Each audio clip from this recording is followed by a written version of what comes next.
Assalamualaikum warahmatullahi wabarakatuh. Innal hamdalillah nahmaduhu wa nasta'inuhu wa nastaghfiruhu wa nasta'in wa na'udzu billahi min syururi anfusina wa min sayyiati a'malina may yahdihillahu fala mudilla lahu wa may yudlil fala hadiya lahu. Asyhadu an la ilaha illallah wahdahu la syarika lahu wa asyhadu anna sayyidana Muhammadan abduhu wa rasuluhu la nabiyya ba'da. Puji syukur mari sama-sama kita panjatkan kepada Allah Subhanahu wa taala, di mana pada malam ini Allah masih mengizinkan kita berjumpa, bersua dan bertatap muka bersama pada pengajian rutin setiap hari Selasa, di mana kita akan belajar tentang bagaimana menjaga hati kita dari sifat-sifat yang tercela sekaligus menghiasinya dengan akhlak yang terpuji sebagaimana diajarkan oleh Nabi kita. Selawat dan salam mari selalu kita sajikan kepada Nabi Muhammad Sallallahu Alaihi Wasallam, di mana kita masih berada di bulan Jumadil Ula atau Jumadil bulan salah satu bulan dari 4 bulan yang diperingati sebagai bulan kelahiran Rasulullah, sehingga banyak tempat kita masih ada diadakan peringatan Maulidul Rasul sebagai sarana kita memuliakan Rasulullah, sebagai suri tauladan tempat kita mengambil iktibar dan juga panutan bagaimana kita menjalani hari-hari kita penuh makna, dan pastinya ini juga akan kita teladankan pula kepada anak-anak kita. Nah, hari ini ada anak-anak juga yang hadir, mudah-mudahan semua kita bisa berintibas dengan akhlak yang diajarkan Rasulullah kepada umatnya dan juga kita ajarkan kepada anak-anak kita semua. Abu Abi Bandung dan serta Umi yang hari ini hadir, terima kasih. Sambil berniat iktikaf, kita dengarkan pengajian kita Minhajul Abidin. Alhamdulillah hari ini hadir Dr. Rizal Jufri. Mudah-mudahan kalian berpapat yang belum dan betul. Insyaallah kita sama-sama belajar kitab Minhajul Abidin ini untuk kesempurnaan ibadah kita semua. Baik, pengajian minggu yang lalu kita sudah bercerita tentang adanya 7 tingkatan daripada tata cara kita ibadah. Sebelum kita beribadah dan kita mencapai titil abidin, ada 7 langkah, ada 7 tingkat, ada 7 anil-anil yang harus kita tempuh supaya kita bisa mencapai titil atau derajat abidin. Nah, tingkat pertama, anak tangga pertama adalah ilmu. Maka diajarkan bagaimana ilmu yang pertama harus kita pelajari, yaitu ilmu tasawuf, yaitu kita menjaga hati agar semua ibadah yang kita lakukan bergantung kepada hati yang baik sesuai dengan akhlak yang diajarkan Rasulullah. Jadi kita sudah diajarkan, atau ada kamu di dalam dunia semata-mata dan kamu menyangkakan memuji Allah atau menyerukan manusia kepada kebajikan, maka mengambil kamu memilah-milah atas Allah Ta'ala ma'asyi dengan taat dan menyangka pahala yang amat besar pada tempat siksa, maka adalah kamu dalam tipu daya yang amat besar dan lalai yang amat jahat. Maka inilah demi Allah yang memutuskan bagi orang yang mengerjakan amal dengan ketiadaan ilmu. Jadi menyebutkannya orang ilmu, ubena ibadah yang kita lakukan seakan-akan itu menjadi pahala, padahal itu menjadi siksa. Baik, kita mulai pengajian kita malam ini, kita simak bersama. Semoga Allah memberikan manfaat kepada kita semua. Bismillahirrahmanirrahim. Qala musannifu rahimahullahu taala wa nafa'ana bi ulumihi fid dharain amin. Telah berkata pengarang, dan semoga semua kita yang hadir malam ini beriktikaf di Masjidil Falah di Aceh mendapatkan manfaat dari ilmunya pengarang baik dunia maupun akhirat. Amin amin ya rabbal alamin. Kemudian serta yang demikian sekaliannya bahwasanya bagi segala amal yang zahir tergantung dengan daripada perjalanan amal batin. Jadi amal zahir katanya sembahyang kita, puasa kita, ibadah kita, bahkan syahadat kita saat lidah kita, lisan kita berucap asyhadu an la ilaha illallah pun itu tergantung pada hati kita, pada batin kita. Artinya connect antara amal zahir yang membaikkan dia dan yang membinasakan dia. Artinya batin inilah yang membuat amal zahir kita itu baik atau binasa. Sembahyang kita menjadi betul atau tidak tergantung hati. Puasa kita menjadi betul atau tidak tergantung hati. Bacaan Al-Quran kita menjadi baik atau salah, menjadi benar atau salah, tergantung dengan hati kita. Seperti ikhlas dan riya dan ujub dan menyebutkan nikmat dan yang lain daripadanya. Karena setiap ibadah kita bisa jadi di situ ada ikhlas. Alhamdulillah kalau sholat kita ada ikhlasnya.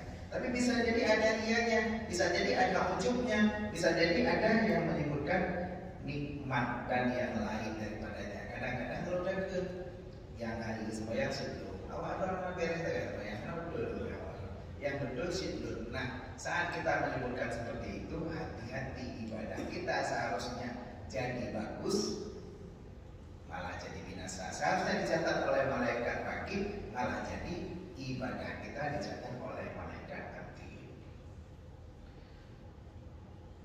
Maka barang siapa tiada mengetahui akan perjalanan ini yang batin dan jalan memberi bekasnya di dalam segala ibadah yang zahir dan kaifiat memeliharakan daripadanya dan memeliharakan amal daripadanya, maka sedikit baginya barang yang sejahtera amal yang zahir pula. Menyebutkannya hadatim benar pengajian hadatim jana urus sebut hadatim hadir hadatim apa yang membinasakan amal kita. Akhirnya banyak di antara amal kita yang sia-sia.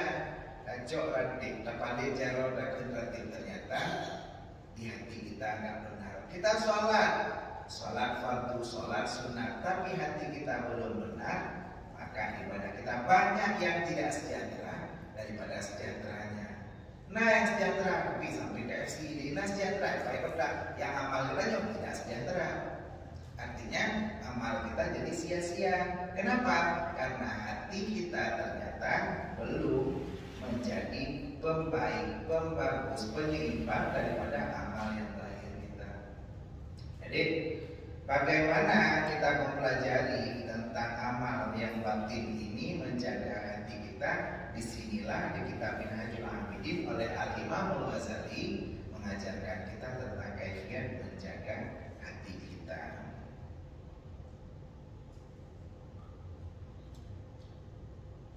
Maka luput zahir dan batinnya dan tiada tinggal di dalam tangannya melainkan payah dan penat. Dan inilah gerak kerugian yang amat nyata.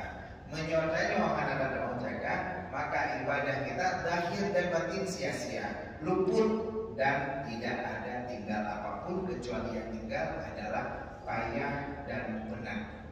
Tinggal ini ada sembahyang sunat tasbih. Tata caranya salah. Sembahyangnya 4 rakaat cukup panjang, 300 kali tasbih dalam 4 rakaat, 75 tasbih dalam 1 rakaat, 2 kali 2 rakaat 150 tasbih, 4 rakaat 300 tasbih. Kita salah dalam niatnya ataupun setelah sembahyang. Hidup sembahyang tasbihnya namun kita ada tetapi hidup lebih. Nah, saat akhir lagi yang kita tadi sholat dari Allah Akbar sampai Assalamualaikum semuanya dicoret. Kalau dipilih dari malaikat rakib ada terkumpulin ke sembahyang sembahyang tasbih. Setelah sembahyang kita bilang sama orang lain ada ujub di situ dicoret. Akhirnya yang tinggal apa? Capek, tinggal penat, tinggal lelah. Saat kita dihadapkan di padang mahsyar, belum catatan amal kita, ternyata sholat tasbih kita tadi nggak ada lagi. Kemarin puasa Senin, kita puasa Senin, lalu kita buka di Masjid Jami, rame-rame buka puasa bersama. Kita lihat orang lain, yang ada untuk mau sembahyang maghrib, dalam hatinya merasa, udah sembahyang maghrib puasa sunat kan belum lah yang puasa sunat, karena di Masjid Jami itu tidak semuanya puasa sunat. Sebagian yang tidak puasa sunat langsung menjadi disaf untuk siap sholat maghrib. Nah, ada sedikit di hati kita Saat kita tidak bisa mengontrol hati kita, disinilah cacat amalan kita. Kita puasa dari tadi pagi sampai sore hari menjelang berbuka, maka tiada tinggal illal ju'i wal atash, kecuali lapar dan dahaga. Kita lihat banyak ayat-ayat Al-Quran itu dimulai dengan ya ayyuhalladzina amanu. Misalnya di surat di Al-Quran itu ayat pertama di urutan Al-Quran di 30 juz, yang pertama disebutkan ya ayyuhalladzina amanu di surah Al-Baqarah ayat ketiga. Di situ digabungkan antara beriman dengan yuqimus shalah, mendirikan sholat. Artinya apabila ada ayat Al-Quran yang dimulai dengan ya ayyuhallazina amanu, ini artinya ayat ini menjadi patron bagi iman kita. Artinya barang siapa yang bersegera melakukan amal yang dikunci dengan amanu di awalnya, maka dia dianggap imannya bagus. Tapi bila dia menyia-nyiakan, maka dianggap imannya jelek. Indikator iman ditandai di ayat-ayat yang dimulai dengan ya ayyuhallazina amanu. Saat Allah di Al-Baqarah ayat ketiga menyandingkan dengan iman dengan wa yuqimus shalah dan mendirikan sholat, artinya sholat menjadi indikator iman. Kalau kita bersegera untuk melaksanakan sholat, artinya iman kita bagus. Kalau kita azan berkumandang, sebentar lagi suara merdunya untuk azan isya sudah berkumandang. Jadi di sini begitu dipanggil Allahu Akbar, kita hadir. Naura yang dari rumah kerja untuk sembahyang isya nanti. Kalau azan berkumandang baru kita datang, iman kita standar. Artinya ya nggak jelek, tapi ya nggak bagus-bagus sekali. Kenapa? Karena sudah dipanggil baru datang. Baru bagus kalau kita belum dipanggil sudah datang. Kita azan isya belum berkumandang, kita sudah ada di masjid untuk menunggu sholat. Insya Allah itu lebih bagus. Tapi ada orang yang sudah dipanggil berkali-kali nggak datang-datang juga ke masjid. Ini standar imannya tidak bagus. Kenapa? Karena ayat ini dimulai dengan amanu. Begitu juga dengan puasa. Ya ayyuhallazina amanu kutiba alaikumusiyam. Orang yang berpuasa dimulai ayat dengan ya ayyuhallazina amanu. Artinya puasa menjadi standar patokan indikator dari iman. Yang imannya bagus pasti puasa, yang imannya nggak bagus pasti nggak puasa. Tapi kalau kita tidak bisa menjaga hati, malah puasa yang kita lakukan tidak dicatat dalam amal ibadah kita, akan dicoret kembali oleh malaikat rakib. Kalaupun tidak dicatat oleh malaikat rakib, kalau puasa kita menjadi sesuatu yang dosa bagi kita, malah yang dicatat malaikat rakib. Puasa seharusnya menjaga tubuh kita dari berbagai amal keburukan. Tapi kalau kita tidak menjaga lidah kita, Allah tidak perlu kepada puasa kita. Makanya kam min shaimin laisa lahu min shiyamihi illal ju'i wal atash. Berapa banyak orang yang berpuasa tapi tiada dapat apapun daripada puasanya kecuali lapar dan dahaga. Dan inilah yang disebutkan oleh kitab Minhajul Abidin, melainkan payah dan penat. Inilah kerugian yang amat nyata. Yang tinggal cuma dan capek, itu yang tinggal daripada ibadah kita. Pahala sekadar. Puasa yang baik menjaga tubuh kita untuk beribadah kepada Allah. Kenapa Allah sucikan tubuh kita dengan puasa? Karena sebenarnya Allah itu sudah memuliakan tubuhnya manusia. Surat 17 ayat 70, walaqad karramna bani Adam. Sesungguhnya kami muliakan, kata Allah, akan anak Adam. Bukan anak Bang Adam, tapi kita nyoba Bandung disebut Bani Adam. Tak peduli laki-laki atau wanita, tak peduli pria atau wanita, laki-laki atau perempuan, semuanya mulia. Baik yang anak-anak atau yang sudah dewasa, semuanya mulia. Pantang dibuat oleh Allah, diciptakan oleh Allah, ditiupkan roh, lalu lahir dari rahim ibunda, wah lahir langsung mulia. Artinya apa? Semua manusia ini sebenarnya diciptakan Allah bersifat mulia. Tubuhnya sendiri bersifat mulia.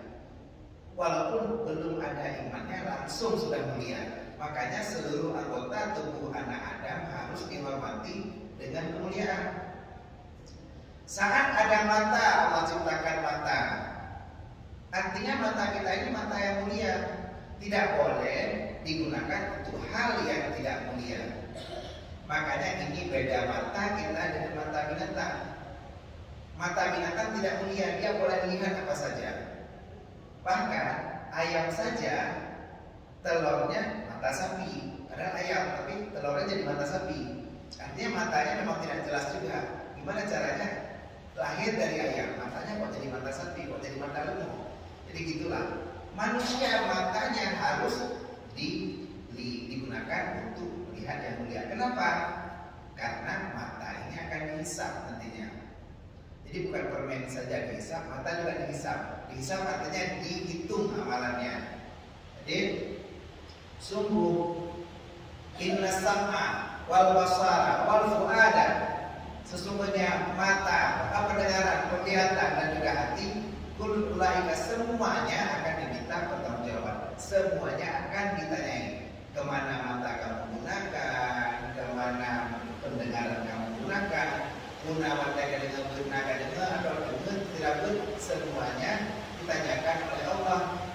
Makanya di surat An-Nur, surat Al-Cahaya, kalau lebih lagi itu ayat 30 bagi perempuan ayat 31. Apa kata Allah?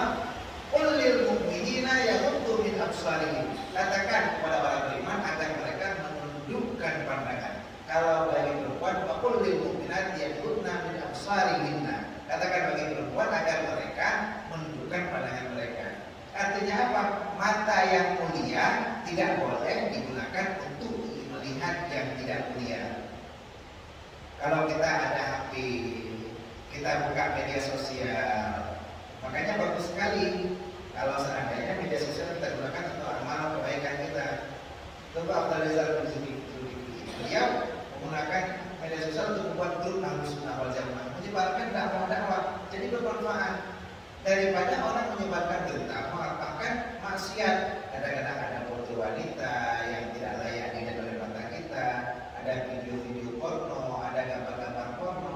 Kalau kita lihat, Allah tidak kita, Allah tidak izinkan. Jangan gunakan mata yang kubuat, kata Allah, untuk melihat yang tidak mulia. Tanda Allah tidak ridha kalau kita melihat gambar-gambar porno, gambar-gambar yang tidak baik, maka hati kita pasti akan menolak. Kenapa? Karena tidak sesuai dengan tabiat tubuh manusia. Maka secara naluri manusia pasti menolak. Itu dan lidah kita tercetus astagfirullah. Semua tercetus bahwa ini tidak mulia. Makanya Allah membuat tubuh kita mulia, dimuliakan dengan ibadah seperti ibadah puasa, ibadah sholat, semuanya untuk menjaga kemuliaan daripada tubuh kita. Tapi bila tanpa menjaga hati, maka yang tinggal adalah payah dan tenang. Dan karena inilah bersabda Rasulullah SAW.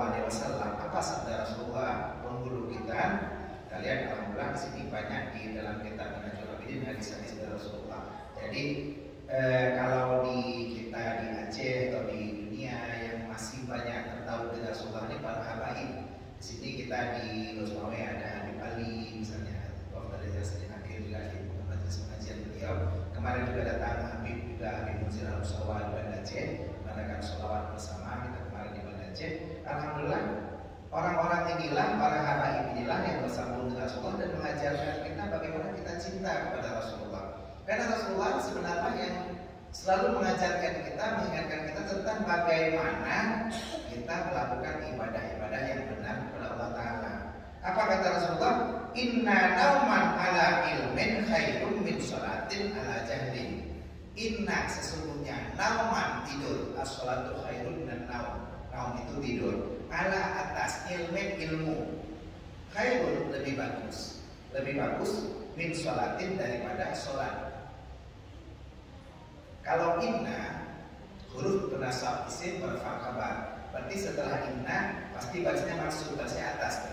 Inna nauman. Kabarnya itu menjadi dhamma khairun. Inna nauman ala ilmin khairun min sholatin min huruf jar. Berarti sholatin.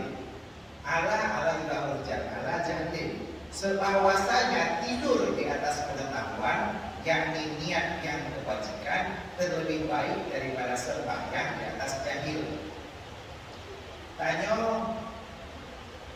setelah sholat maghrib misalnya, anak pengajian, lalu baca wadai sekat taib, ataupun nggak usah habis sholat maghrib, habis sholat isya, kita tidur. Ada satu orang lagi sholat habis sholat isya, sholat sunat maghriib misalnya, atau sholatul lail, sholat malam. Orang yang tidur tapi tahu ilmunya tidur itu lebih bagus daripada orang yang sholat tapi jahil. Bapak-bapak yang jahil disebut Abu Jahal, artinya bapak yang bodoh. Nah, jahil artinya bodoh. Kalau kita tidur, sebelum kita tidur kita baca Bismillahirrahmanirrahim. Kita baca doa dulu dengan nama Allah. Aku siap-siap untuk hidup dan aku juga siap kalau aku mati dalam tidurku. Kita siapkan diri kita tawakalkan diri kita serahkan diri kita kepada Allah. Kita maafkan semua orang yang memang berbuat salah kepada kita. Lalu kita berzikir kepada Allah. Sambil tidur, sebelum tidur kita berzikir.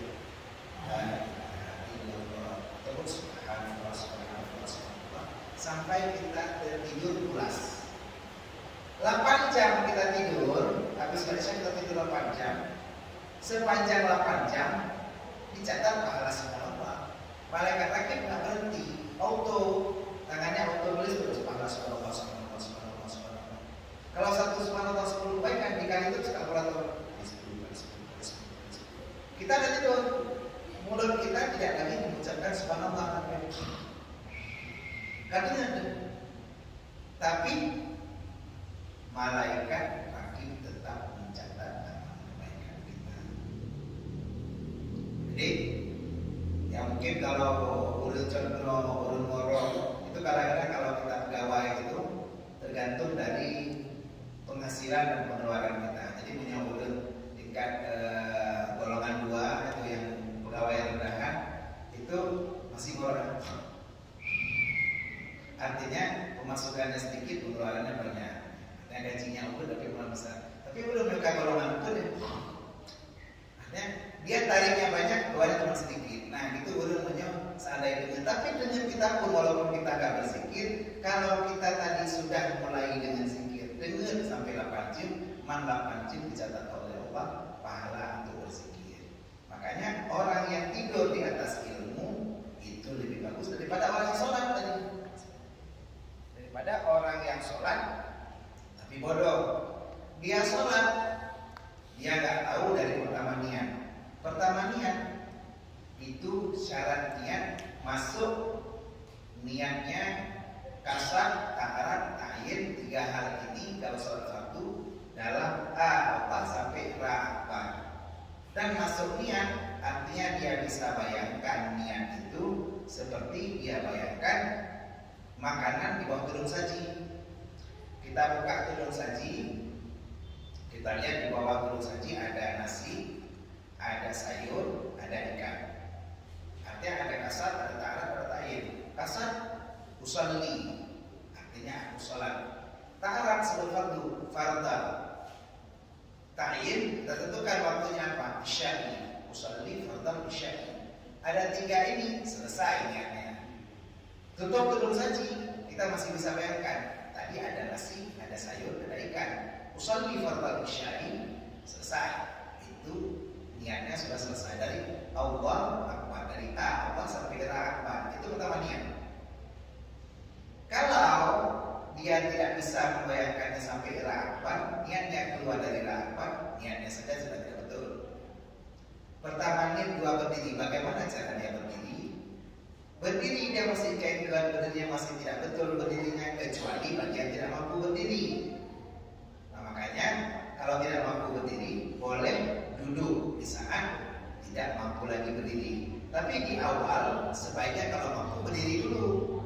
Kalau orang yang mau sholat duduk, kalau dari awal tidak sanggup boleh ambil kursi langsung duduk di awal Allah Akbar kalau tidak sanggup. Tapi bagi yang sanggup, dia Allah Akbar dulu waktu mau baru duduk. Kalau masih bersanggup berdiri betul. Kenapa? Berdiri ini rukun rukun sholat yang kedua. Artinya tidak boleh duduk dulu bagi orang yang memang sanggup berdiri di awal. Duduk dalam sholat disebut qa'ada qu'udan. Qa'ada yang qu'udan itu artinya duduk. Apa bedanya qu'ud dengan julus, ijlis atau ujlus? Nah, kalau julus dengan qu'ud bedanya. Kalau julusan, julusan artinya duduk ke tempat yang lebih tinggi. Saya tadi duduk di bawah.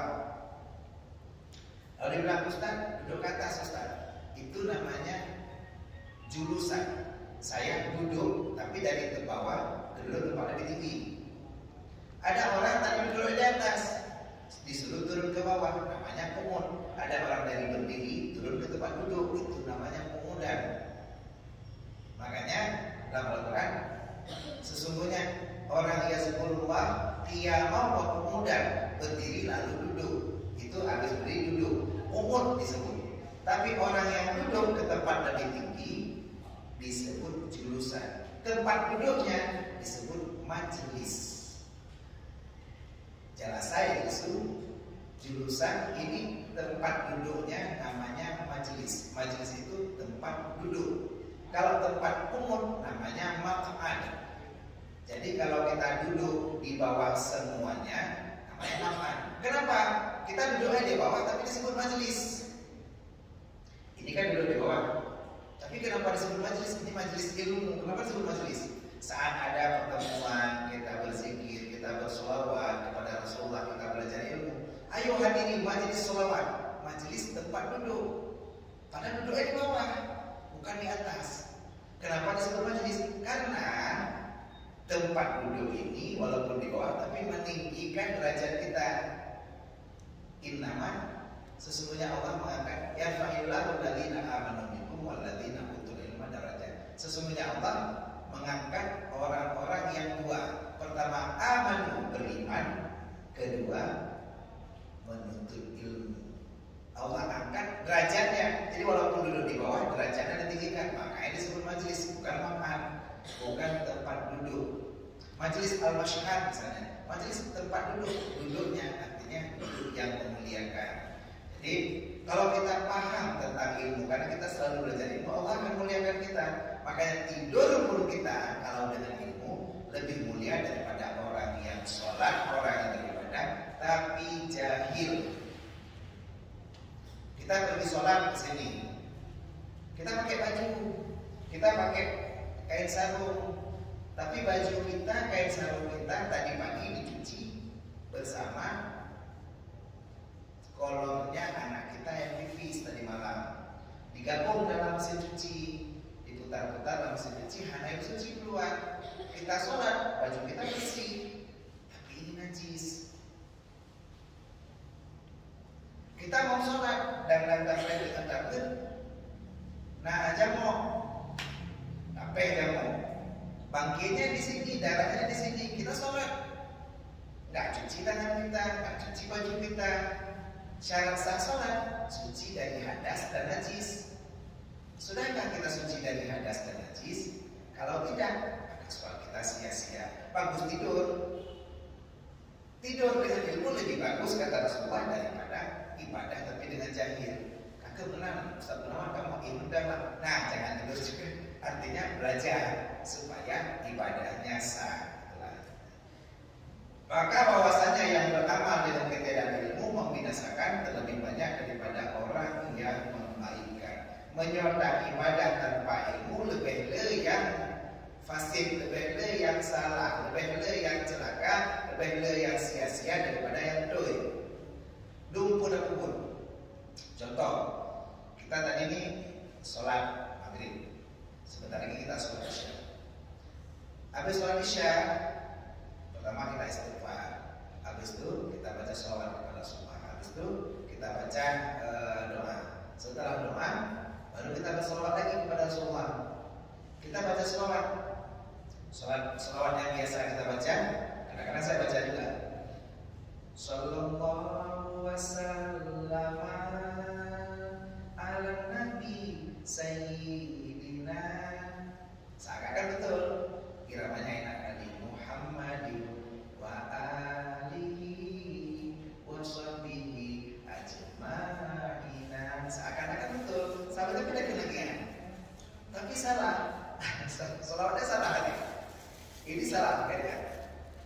kita baca biasanya sallallahu wasallam ala nabi, salah.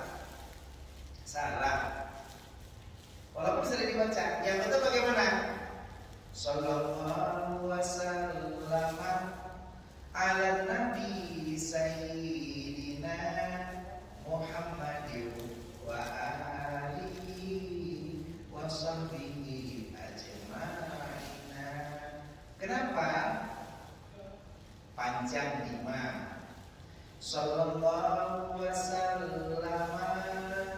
Nah, saat salama panjang, ini fiilnya fiil madhi. Dia salama wazannya sama dengan sholat. Sholat dari sholawa diganti wa-nya dengan ya, karena berat di lidah orang Arab. Jadi sholaya.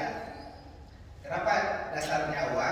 Karena kalau kita sambung sholawatan kan wa dan itu bukan sholayatan. Jadi sholaya sama dengan salama, wazannya fa'ala. Fa'ala yufa'ilu. Kalau salama yusallimu tasliman. Jadi shalla yusalli sholawatan, salama yusallimu tasliman.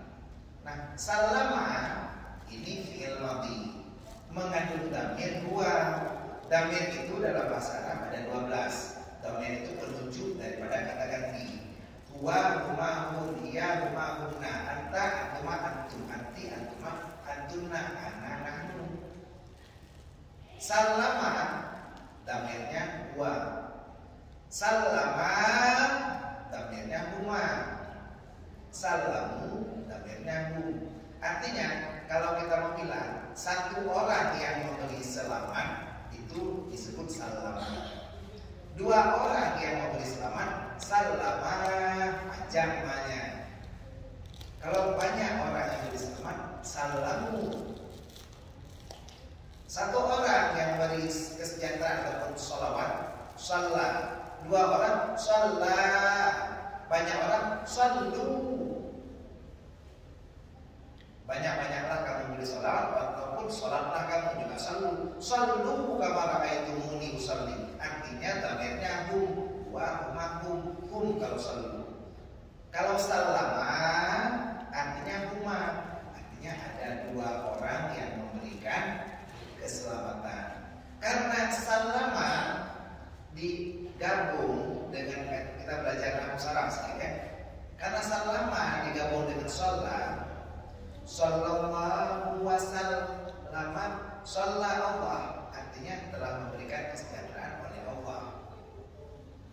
Allahu menjadi fa'il, menjadi pelaku daripada sholat. Siapa memberikan sholawat? Allah. Wa menjadi huruf ataf.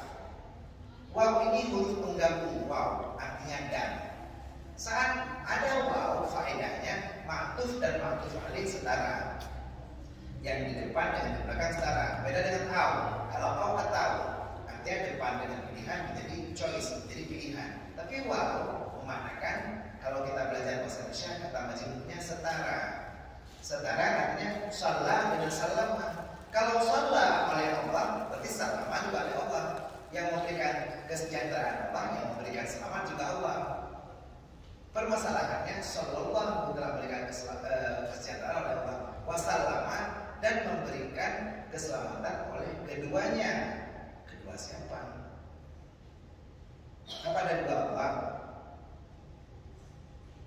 Nah, di sini jadi bahaya. Makanya saat kita biasa berselawat ingatkan imamnya. Kalau saya salah ingatkan saya.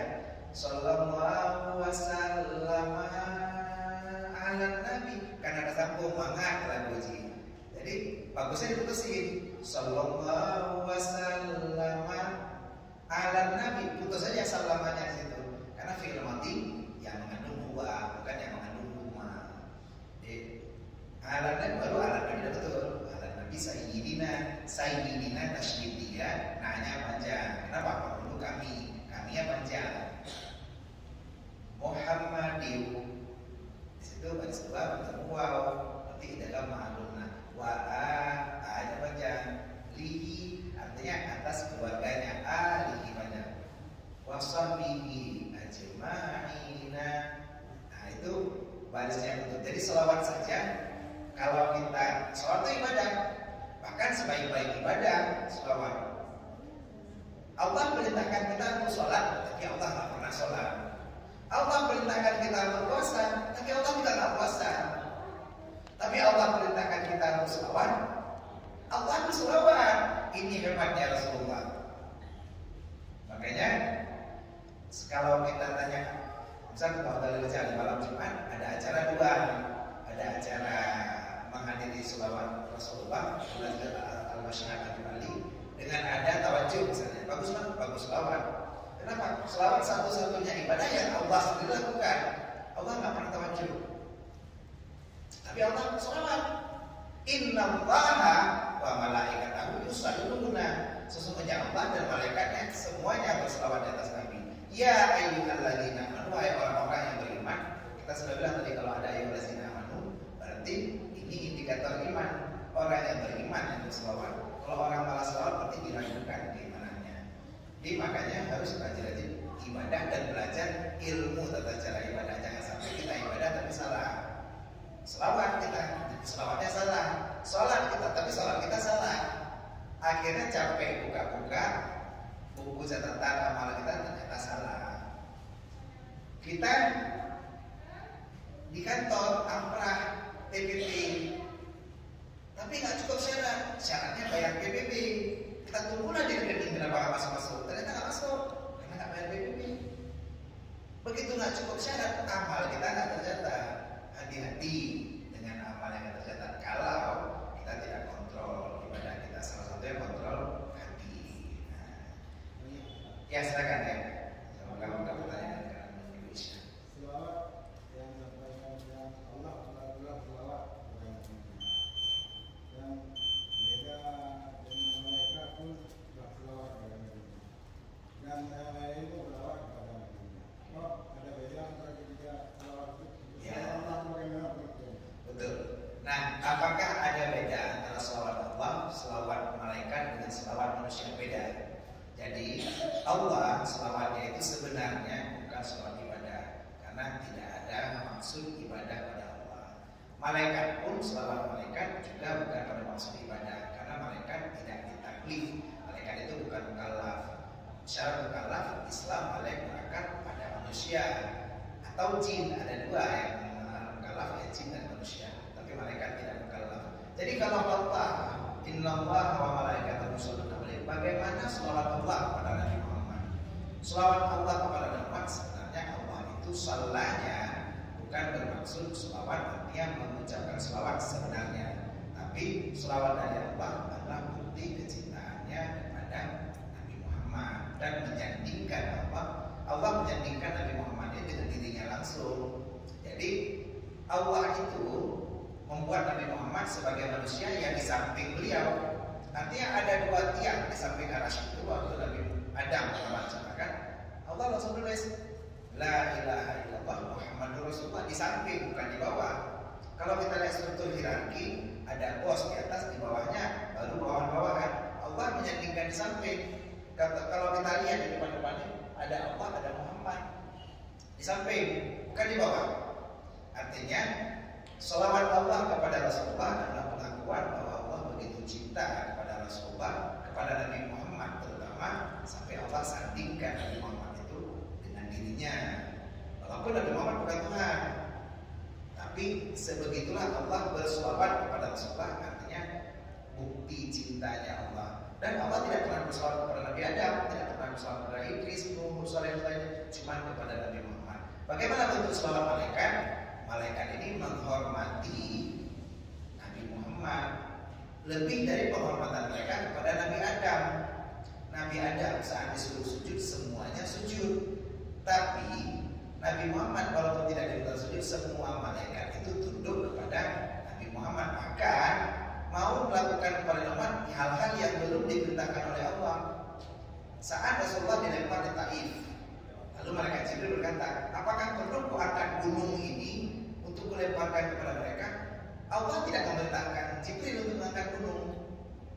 Sebetulnya malaikat itu mereka melakukan yang diperintahkan aja, yang disuruh sujud aja, disuruh rukuk saja. Tapi sebegitu berselawatnya, sebegitu sayangnya mereka kepada Rasulullah Muhammad ini, Jibril sampai berinisiatif. Padahal mereka itu bukan tempat berinisiatif. Perlu ucap gunungnya, Muhammadnya saking hebatnya Nabi Muhammad ini. Jadi bentuk selawat daripada mereka adalah seperti itu. Kalau kita selawatnya biasa, jadi memang bagus pertanyaan dari ayah Anda. Apakah sama bentuk selawatnya? Tidak sama. Dan mudah-mudahan ini ayat ini menjadi sebuah iktibar bahwa sebegitu mulianya fadilah daripada selawat. Begitu ya. Kedua, bagaimana cara kita berselawat yang diajarkan, yang dianjurkan? Karena membaca Allahumma shalli ala Muhammad, sallallahu alaihi Muhammad. Iya. Selawat yang paling bagus adalah selawat yang ada dalam nas Quran dan hadis. Sebenarnya kalau Al-Quran tidak disebut sekali, tapi ada dua nabi yang disandingkan Al-Quran, yaitu Muhammad dan Ibrahim. Jadi selawat Ibrahimiyah adalah selawat yang diajarkan Rasulullah untuk kita baca dalam sebuah sholat. Selawat yang paling utama selawat Ibrahimiyah. Artinya yang ada nasihat khusus seperti kita baca nanti di tahiyat akhir. Jadi selawat di tahiyat akhir ini menjadi rukun sholat kita. Artinya selawat inilah yang paling bagus. Tapi apakah matanya harus itu selawat di tahiyat akhir? Tidak mesti. Artinya Allahumma sholli ala sayyidina Muhammad wa ala ali sayyidina Muhammad juga boleh. Selawat yang paling bagus adalah yang ada nasnya dalam hadis Rasulullah SAW. Ya, mungkin itu saja. Mudah-mudahan kita bisa bertemu lagi di pengajian semasa depan karena kita sudah masuk waktu Isya. Saya curi waktu sedikit untuk membacakan Fatihah untuk kita semuanya. Semoga Allah kabulkan semua keinginan kita. Ila Nabi Mustafa Rasulullah SAW ala alihi wasallam. Yaitu hajat kita ya Allah berkati Fatihah kita.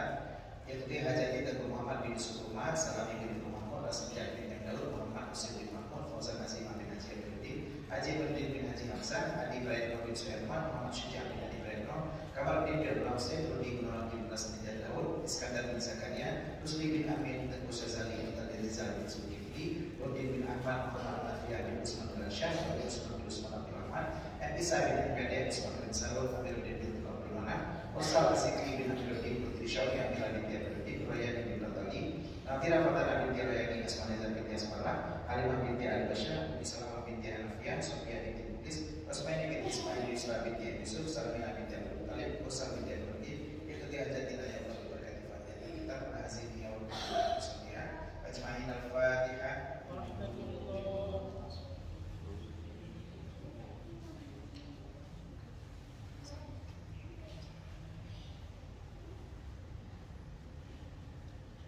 Terima kasih atas segala perhatian. Mohon maaf atas segala kekurangan. Assalamualaikum.